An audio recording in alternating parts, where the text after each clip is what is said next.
It's a bright and sunny day here in Washington, D.C., and I'm standing on Constitution Avenue. Behind me is the National Archives, and inside the National Archives you'll find all sorts of important government documents. The Emancipation Proclamation, which was issued 150 years ago. We also have the Constitution, which is the most significant document and the foundation of our country. That document begins with three words. Everybody knows them.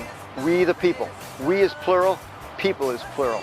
It's a plural concept. It doesn't say I the individual, I the people, I the person, or we each individual person. It says we the people. It's a big club, and it extends from one end of the country to the other, Atlantic to the Pacific, Canadian border to Mexico's border, and it includes all of our territories, and every citizen inside this country and every person who is in the country has the protection of that Constitution.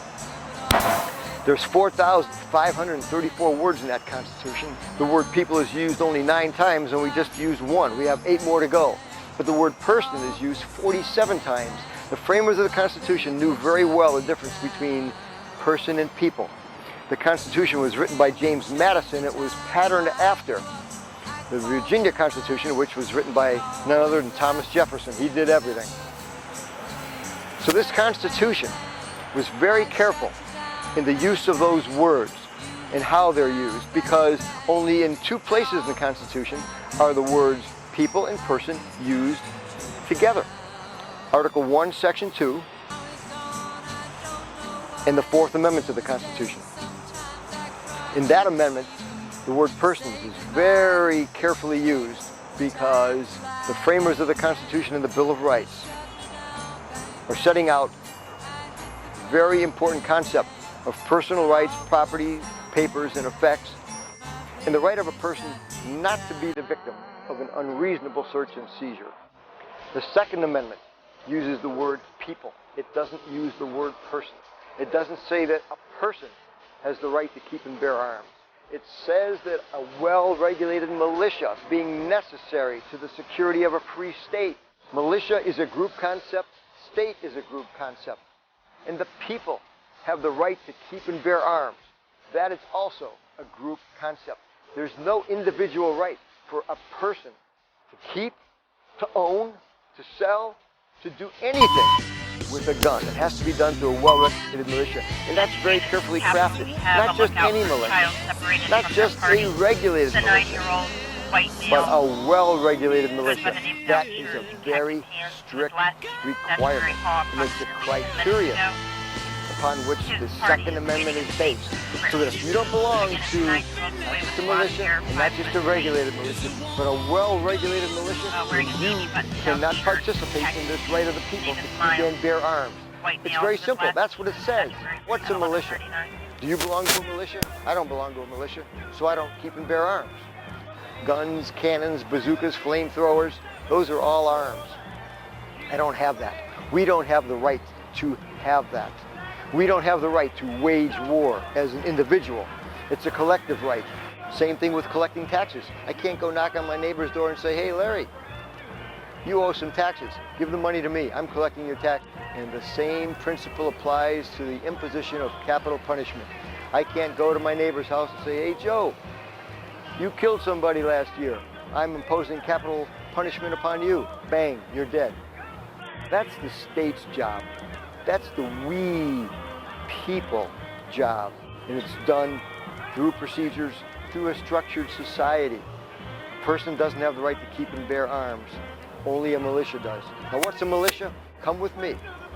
And I'm going to show you what a militia is, where the militia does its work, what their job was, and what they did. They fought at the Battle of Antietam, which was exactly 150 years ago this year. The Constitution was signed exactly 225 years ago this year. Both of those dates, the signing of the Constitution and the Battle of Antietam, occurred 75 years apart to the day. It's September 17, 2012. Today is the 150th anniversary of the Battle of Antietam, and that's where I am. I'm in Antietam, Maryland, or the nearest town is Sharpsburg, Maryland. This is where the Battle of Antietam was fought 150 years ago today. There were 150,000 young soldiers here, roughly 90,000 soldiers from the Army of the Potomac. That was the Union Army. And and roughly 60,000 or more from the Army of Northern Virginia. That was led by Robert E. Lee. And they met here on this battlefield. It was a cornfield back then, and a farm, a series of farms. Battles are always fought in cornfields and farms because that's where the food was. Today is also the 225th anniversary of the signing of the Constitution and the Second Amendment. That Second Amendment, which, as we know, gives the right of the militia to keep and bear arms, not an individual person. Alexander Gardner came out here right after the battle and took photographs. He took several photographs, and they graphically showed the dead, the dying, and the injured. When we talk about having the right to keep and bear arms, we're not talking about an individual right. We're talking about the militia, the men who fought here, the boys who were from 16 years old to 20 years old, even older. They came here, and they slept out the night before in the cornfields. They slept out here for weeks before. They gathered here, all of these men, 150,000 of them, knowing that the very next morning they were going to get up and blast each other from just 50, 60, 70, 100 yards away for the right of one man to own another man. It was all political. And had the South won the battle here, Washington, D.C. is only 70 miles away. There was nothing that was going to stop them from getting into the nation's capital. The end of the Constitution, as we know it, was just 70 miles away. But they didn't win. The battle was a stalemate. And Lee withdrew, he retreated, and he went up to Gettysburg, where he stayed for the next 8 to 9 months. And of course, the Battle of Gettysburg was on July 1st, 2nd, 3rd of the following year. That anniversary will be next year. But when we talk about the right to keep and bear arms, it's not an individual right. It's a right of the militia. It's a right of the organization. It's a collective right. The right of the people who fought and served here for the preservation of the Union. And I want to show you where the right to keep and bear arms was intended to be embodied as the Constitution aged. After 225 years, the Second Amendment is still alive. The Second Amendment says we, the people, have the right to keep and bear arms. It means we collectively, we as an organization, we keep and bear arms here in the Armory, the National Guard Armory. This armory, this is what the Second Amendment addresses when it says the right of the people, the right of we the people to keep and bear arms. It doesn't give an individual person the right to have a gun for any purpose. We don't have the right to keep a gun under our mattress. We don't have the right to keep a gun in our car. We don't have the right to keep a gun in our pocket or in our holster under our arm. That's not what the Second Amendment says. That cannon is going to fire a 12-pound ball up to a mile away, and it's firing towards the East Woods, where the battle began at 5 o'clock in the morning of September 17th, 1862.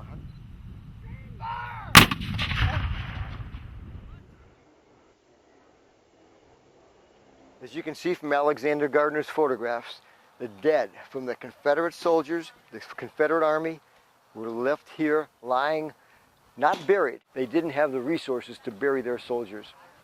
The Union soldiers, the Army of the Potomac, they buried their soldiers immediately. Many of them were buried in the National Cemetery, which is just over the Antietam Creek on the other side. It's a huge cemetery today, very much like Arlington National 150 Cemetery. Years ago today, they were dead and dying lying across the Hagerstown Pike along the fence. Now this fence is not the same fence that was here 150 years ago. It wouldn't have lasted that long.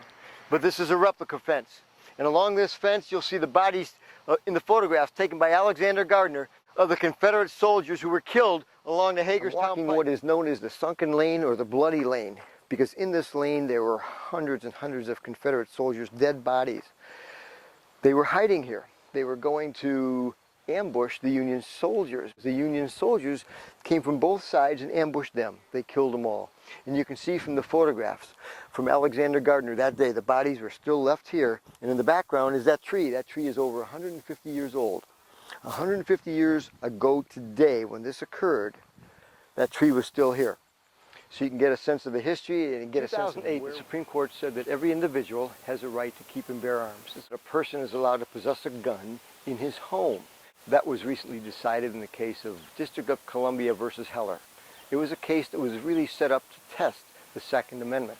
5 justices said that a person can have a gun in his home. 4 justices said that the state can regulate the possession of a gun in a person's home. Were 5 of the justices right and 4 justices wrong, or 4 justices right and 5 wrong? Or was everybody really not right or wrong, but it's really a matter of politics? Is the court sometimes wrong Let's go back to 1896, the case of Plessy versus Ferguson. That was a case in Louisiana where Homer Plessy wanted to ride on a train, but in the train that he was riding on, it was designated for white people only. In 1892, Homer Plessy immediately announced to the conductor that he was 1/8 colored person, Negro. He appeared to be a white man, a Caucasian man, but he wanted to test the law that allowed for the state of Louisiana to regulate travel within the state by telling people of color where they could sit on the train. So he was arrested, he was booked, released on bond.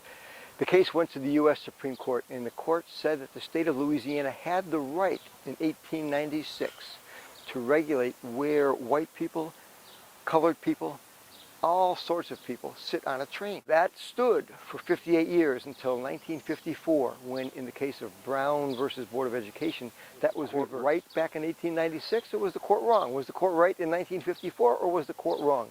It's a matter of perspective. It's a matter of politics. There is no right and wrong in this because it's all people making judgments. But our society has to make judgments. Has to make judgments on laws and on constitutions and amendments. Our perspective changes over time, and our perspective here in the 21st century is fueled by politics. It's not really fueled by reason, and it's not really fueled by logic, and it's not fueled by the law or the Second Amendment to the Constitution. It's all done by money, politics, and basically the common denominator of human nature, which is greed. I want mine. I want to get whatever I can get. Is the American flag red stripes on a white field, or white stripes superimposed over a red field? It's a matter of perspective, and we could argue that for centuries to come, in the same way that we've argued about the right to keep and bear arms. I want to take you to a place that really embodies this philosophy, and that is fueling this philosophy. To keep and bear arms is an individual right, which it is clearly not, but it's based upon greed, money, and politics. I'm in Fairfax, Virginia, the home of the National Rifle Association. It is their belief that everybody in the United States is allowed to possess a gun. That's a perverted view of the Second Amendment, because that's not what it says. Guns in our society are everywhere. From the year 2000 to the year 2010, over 511 police officers were killed from gunshots. More than 95,000 civilians were killed by gunshots. And 1,900 police officers were wounded at the end of a gun. Society has to wake up and understand that not everybody can own a gun, not everybody can use a gun, because not everybody knows how to handle a gun. Not everybody knows the purpose of a gun, and a handgun in itself is only used for one purpose, and that's to kill people. Elvis Presley's very first chart record for Sun Records in 1955. It was Baby Let's Play House. And he told his girlfriend that if she didn't come back to him, he would kill her. And John Lennon picked up on that exactly 10 years later. John Lennon said in 1965, "I'd rather see you dead, little girl, than to see you with another man.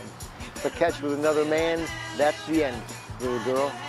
He later regretted writing and recording that song. In 1957, the Bobettes recorded a record saying they were proud they shot Mr. Lee. And of course, Buddy Holly's great song, "That'll Be the Day."